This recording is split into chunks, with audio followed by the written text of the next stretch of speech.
moyo ukakuchagua, mdomo ukasema nakupenda.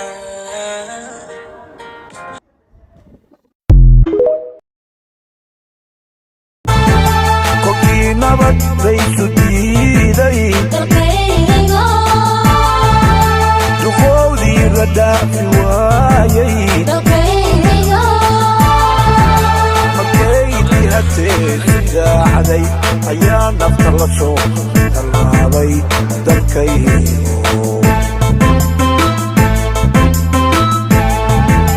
markaydii hatee sidaacday ayaa nafta